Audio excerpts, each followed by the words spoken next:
it's me again, and for today's video ko pala guys ay papakita ko sa inyo kung paano ako magluto ng kamote-Q. So ang title ng ating video for today ay how to cook kamote-Q or paano magluto ng kamote-Q. So itong pagluto ng kamote-Q guys ay sa akin lang naman itong pamamaraan. So kaya ipapakita ko lang naman sa inyo kung paano ako magluto ng aking kamote-Q na recipe, kasi iba-iba naman po tayo ng pamamaraan, kasi yung iba din ang paraan nila sa pagluto ng kamote-Q, at sa akin naman so iba naman po. So kaya gusto ko lang pong i-share na ito po ang paraan ng aking pagluto ng kamote-Q, even though banana Q. So since meron tayong kamote na nabili sa night market nung nakaraan, nung nakapunta kami ng night market, so ngayon ay atin ang lulutuin. So bago po tayo magsisimula sa ating video for today, ay kung bago ka pa lang dito sa aking channel, ay huwag kalimutang mag-subscribe, mag-like and share, and don't forget to click the notification bell para isa ka sa notify kapag may bago akong video na i-upload dito sa ating channel. So tara! So ito na po yung ating kamuti guys, at nabili ko po ito ng 60 pesos per kilo, at saka yung laman nito ay violet. So yung violet ang laman na pinili ko kasi yon ang gusto ko sa kamuti na lutuin. Ito na po yung sinasabi ko kanina na violet po ang laman. Tsaka tapos ko na siyang balatan, kaya hinugasan ko na at nilagay ko sa tubig para magiging malinis at hindi magiging madumi ang ating kamuti.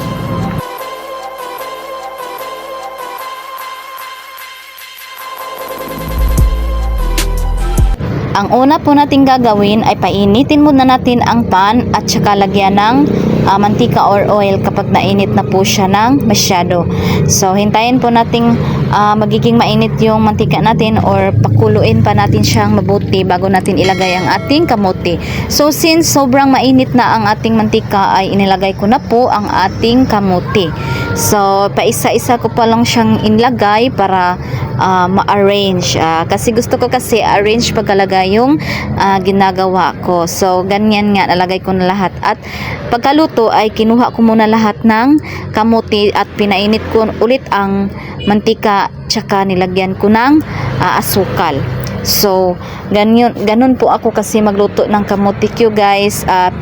Una, priprituhin ko silang lahat. Pagkatapos maluto ay kukunin ko, ilalagay ko muna sa plato, at pagkatapos magpainit pa ako ng mantika, at saka pag mainit ng mantika at eto na, lalagyan na natin ng ating asukal. At pagkatapos nating maglagay ng asukal guys, ay hintayin nating magiging mapula ang kulay ng ating asukal, at saka parabang yung lalabas yung asukal na na parang nalanay na ba, no, parang ganyan. So pag magluluto kayo ng ganito, hintayin niyo na magiging ganyan ang mukha ng asukal. So pag magiging ganyan na po ang mukha ng asukal na nilagay ninyo sa mantika, pwede niyo na pong ilagay ang ating kamote.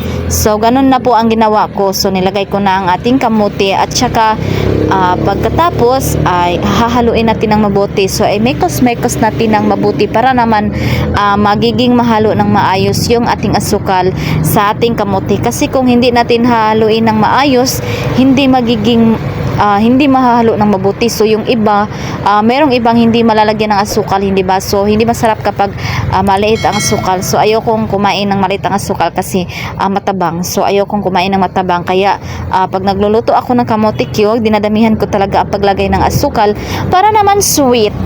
Ganun yun. Para naman sweet at matamis kainin ang ating kamote-Q.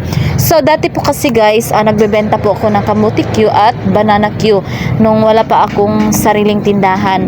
So pag hapon nagsa-sideline ako, magluluto ako ng ganito, tapos ititinda ko siya. So magbahay-bahay ako ba para maubos naman, kasi pag hindi mo siya hindi mo siya ibahay-bahay pagtinda, so hindi mauubos. So masasayang lang ang kapital, masasayang lahat ng effort mo. So ganun. So for now, hindi na ako nagluluto ng para ibenta. So nagluluto na lang ako na ganito para snack na lang. So kung minsan gusto kong kumain, kaya bumibili ako. Pero hindi na ako nagtitinda kasi sobrang pagod na, at saka ang mahal na ng mga ricados like oil at saka asukal. So ang mahal na ngayon. So kaya minsan na lang ako nagluluto ng ganito. So ganito lang ang aking paraan guys sa pagluluto ng kamote-Q, di ba? Sobrang dali. So naalala ko pa noon nung mga nakaraang taon, hindi ako marunong magluto ng kamote-Q ng ganito kasarap ba. So kaya habang tumatagal, so pinapraktisan ko talaga siya sa hanggang sa makuha ko yung tamang pagluto. So ewan ko sa iba kung ano ang paraan nila sa pagluto ng kamote Q, pero sa akin ito po ang aking paraan. So ganun lang pala siya kadali. Noon nahihirapan akong kunin yung ganito kasarap pagkaluto kasi hindi ako marunong noon. Kaya more practice, so at the end makukuha mo talaga yung perfect na gusto mong makuha. So ayan, 'di ba? So sobrang sarap nitong kainin, guys, for sure. I'm sure ang sarap kasi ako ang nagluto. Ay, achiche. Oh, since tapos na nating halu-haluin ng maayos, guys, ay kukunin na natin sa karahay. Kukunin na natin at patuyuin na natin para makuha yung ibang mantika na dumikit.